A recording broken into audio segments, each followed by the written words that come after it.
দলে খুব শীঘ্রই রদবদল হচ্ছে। আজকের বৈঠক থেকে স্পষ্ট জানিয়ে দিয়েছেন অভিষেক বন্দ্যোপাধ্যায়। জেলা থেকে ব্লক ভুতুরে ভোটার ধরার জন্য সময়সীমা বেঁধে দিলেন অভিষেক বন্দ্যোপাধ্যায়। একই সঙ্গে বললেন আইপ্যাক থাকছে। সাংগঠনিক রদবদল তো হবেই, রদবদল যখন হওয়ার ঠিক হবে এ নিয়ে চিন্তা করতে হবে না।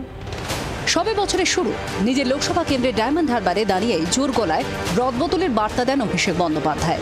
জানিয়ে দেন রদবদলের মাপকাঠিও। সাংগঠনিক রদবদল তো হবেই, রদবদল যখন হওয়ার ঠিক হবে এ নিয়ে চিন্তা করতে হবে না। যারা দলের জন্য কাজ করেছে তাদের চিন্তা করার তো কোনো ব্যাপার নেই। গাছ তোমার নাম কি ফলেই পরিচয়। আমি কত পরীক্ষিত, কত দক্ষ, কত রাজনৈতিকভাবে অভিজ্ঞ তার রেজাল্ট দেখলেই তো বোঝা যাবে।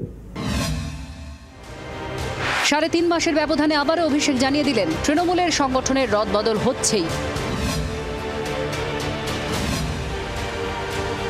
গত সপ্তাহে তৃণমূলের ভুতুরে ভোটার সংক্রান্ত কোর কমিটির প্রথম বৈঠক হয়।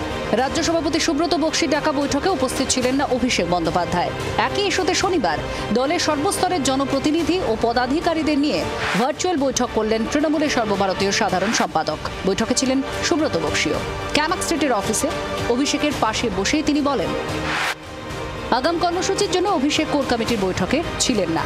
সবাই উপলব্ধি করছেন যে প্রচুর ভুয়ো ভোটার রয়েছেন। বাকি যা বলার আমাদের নেতা অভিষেক বন্দ্যোপাধ্যায় বলবেন।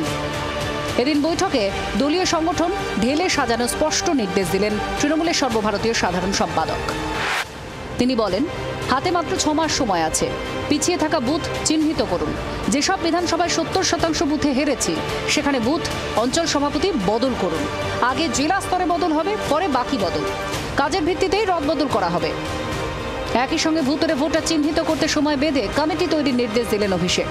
জানালেন ভোটার তালিকা খতিয়ে দেখার জন্য আগামী 5 দিনের মধ্যে জেলাভিত্তিক কমিটি গঠন করা হবে। 21 থেকে 27 মার্চের মধ্যে ব্লকে ব্লকে কমিটি গঠন করা হবে। 28 মার্চ থেকে 3রা এপ্রিলের মধ্যে অঞ্চল ও ওয়ার্ড কমিটি তৈরি করে দেওয়া হবে। রদবদলের বার্তা থেকে সময় বেঁধে কমিটি।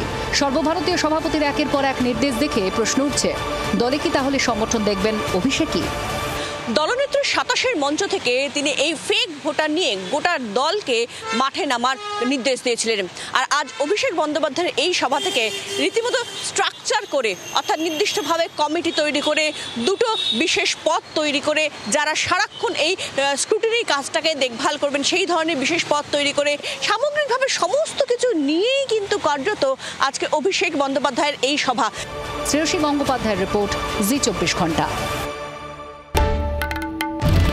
বাংলার আওয়াজ, বাঙালির আবেগ, জি 24 ঘন্টা।